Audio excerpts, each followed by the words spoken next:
Assalamualaikum warahmatullahi wabarakatuh. Waalaikumsalam warahmatullahi wabarakatuh. Baik, untuk ketua kelas silakan pimpin doa terlebih dahulu. Kami persilakan untuk Bunda. Baiklah, untuk memulai pembelajaran kita pada hari ini ada baiknya kita berdoa terlebih dahulu berdasarkan kepercayaan masing-masing. Berdoa dimulai.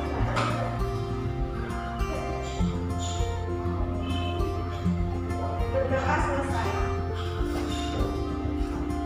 Baik, sebelum mulai pelajaran, Bapak absen terlebih dahulu. Ada yang tidak hadir?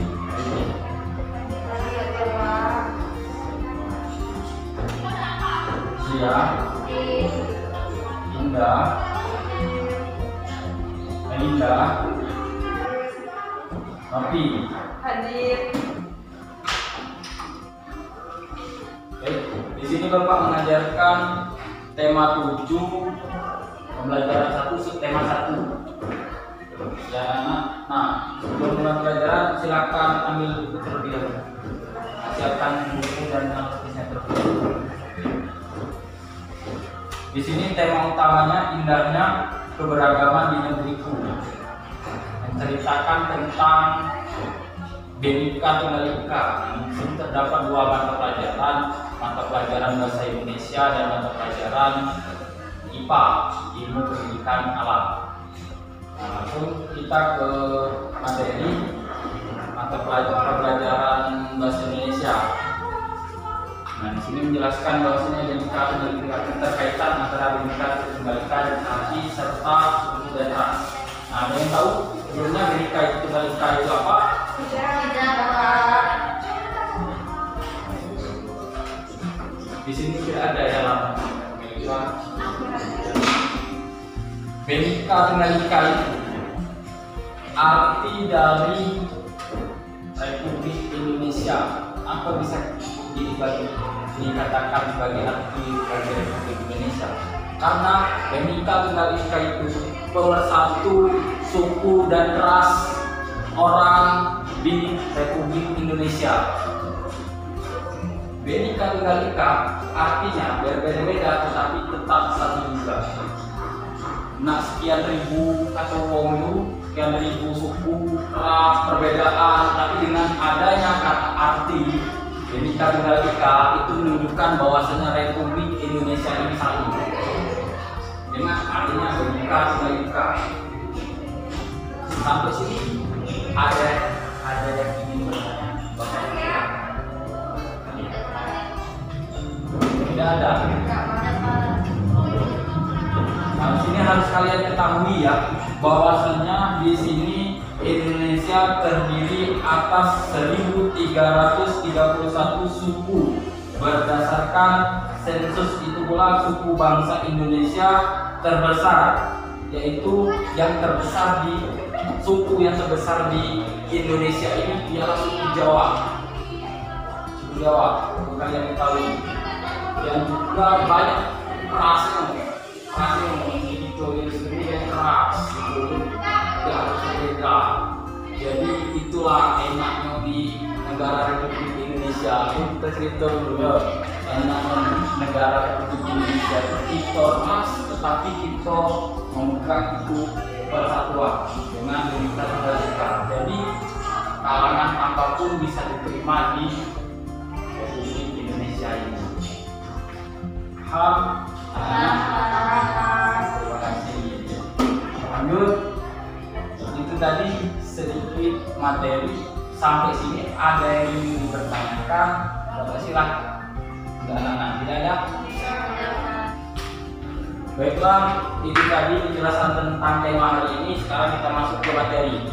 Nah, materi bahasa Indonesia terdapat gagasan utama dan gagasan pendukung. Sebelumnya ada yang tahu apa itu gagasan utama dan pendukung? Gagasan utama, Bapak jelaskan terlebih dahulu ya. Gagasan utama itu gagasan suatu kalimat yang terdapat kalimatnya dari awal dan di akhir.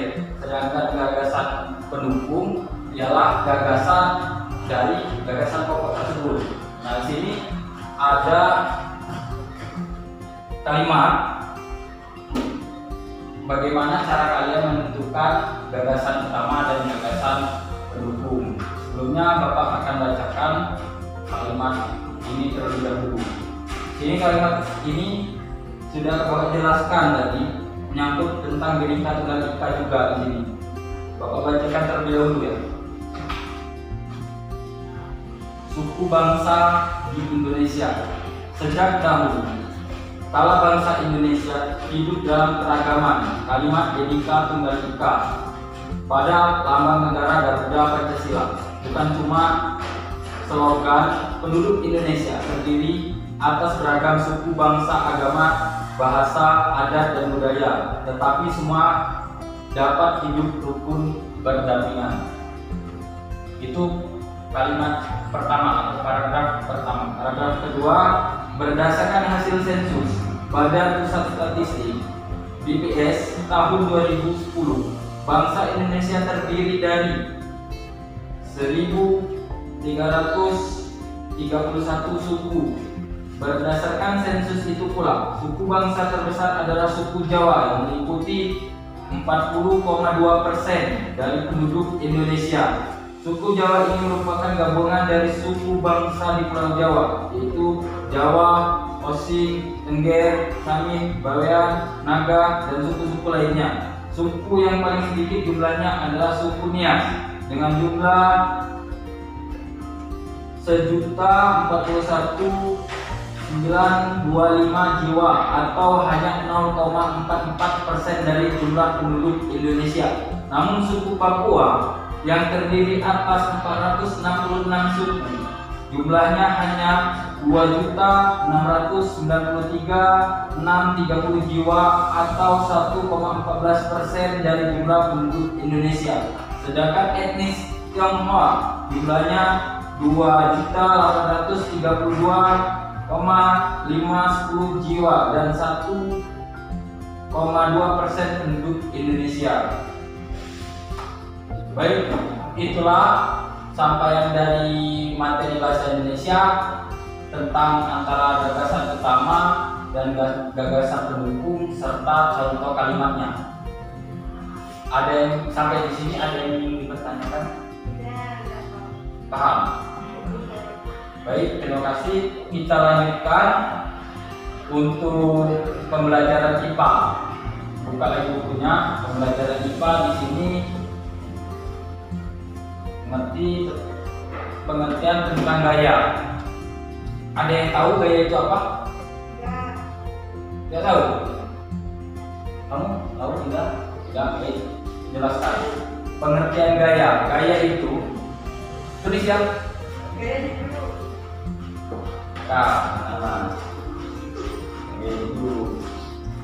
Gaya. Pengertian gaya. Gaya adalah gerakan mendorong atau menarik yang menyebabkan benda bergerak disebut gaya. Sudah? Gaya yang dikerjakan pada suatu benda akan mempengaruhi benda tersebut. Gaya terdapat suatu benda dapat mengakibatkan benda yang semula diam menjadi bergerak, menyebabkan benda semula bergerak menjadi berhenti atau berubah arah. Contoh, pada saat kamu menendang bola, pernah kalian melihat bola? Pada saat kalian menendang bola itu sudah dinamakan dengan gaya. Saat bola itu berpindah tempat, maka adanya gaya saat perpindahan tersebut. Paham? Di sini terdapat jenis-jenis gaya.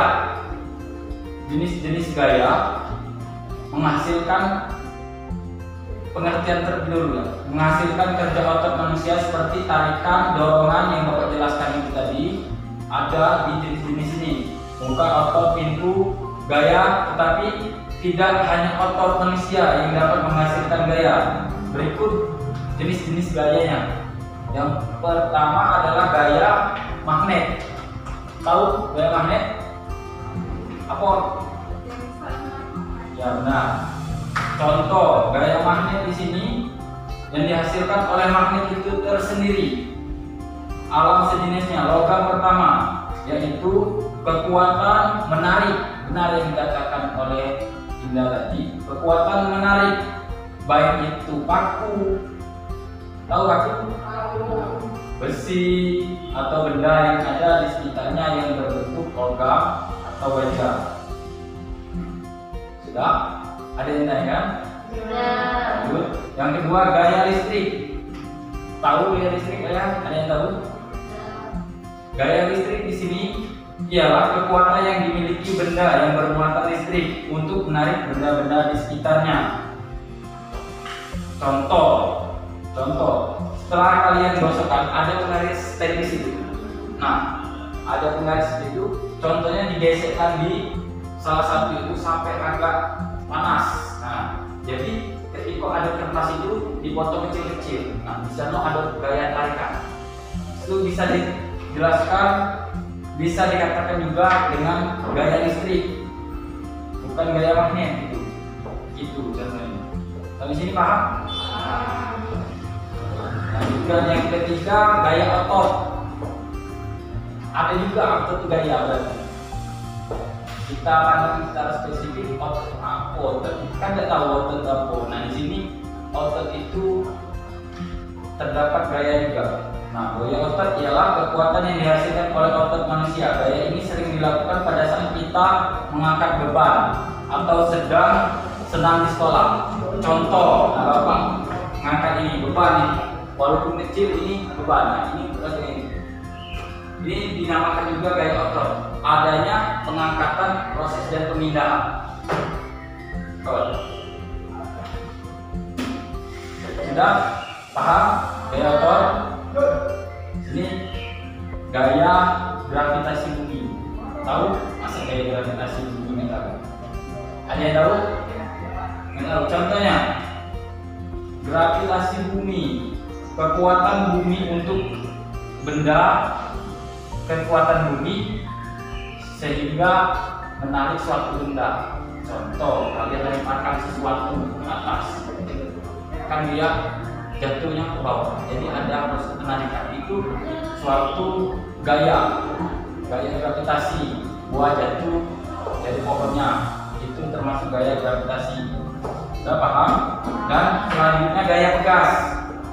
Gaya pegas ini kekuatannya ditimbulkan oleh karet atau pegas yang direnggangkan. Misalnya saat kalian bermain anak panah. Contoh kan anak panah yang ada itunya lancipnya bikin ngomong, anak panah yang cecaknya mau tenang. Nah, anak panah ini ditarik. Nah, di sana ada gaya pegas. Ketika anak panah itu ditarik dan dilepaskan, nah itulah yang dinamakan gaya pegas. Paham? Gaya gesek. Ada yang tahu? Kina? Tahu. Nah, di sini gaya gesek dijelaskan dua saling bergesekan antara keduanya muncul gaya gesekan dari kedua benda.